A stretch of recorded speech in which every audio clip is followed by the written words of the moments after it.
ए सुनी हमें जैसे दवा लेते नहीं तो ले जाके धनु बाबू के यहाँ से 500 के उधारे राशन ले रहा दिहन हमार नाम धो देम दिए काहे ना जाई रोरा नाम धो के ले लियो। बाप रे बाप, हमरा से तो बेसी हमरा मेहरारू को लोग जानत हवे। चलत देखत तनी देतरम की ना। ए धनु के दुकान हिया हो? हाँ ये है, बोलो। तनी 500 के उधारे सामान दे देबो। उधारे चिहात के बड़ा मेहरारू भेलस या हमर दो 500 के सामान। देखो मेहरारू भेजले के चाहे मेहरारा ए जे उधार बाकी बंद बा। आ सबसे बड़का बात बा कि दुकान बढ़ाओ के समय हो गइल बा।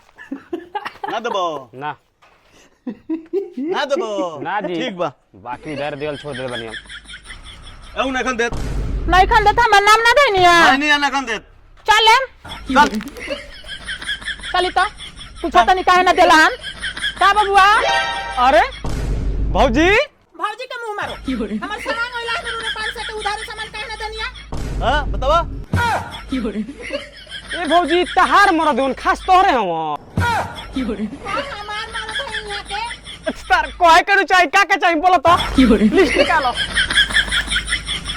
बस बस बुझ गनी चल ले ली सामान ना जा घर चल बुझ गनी। ले ली ए चल ना काल ले लिए।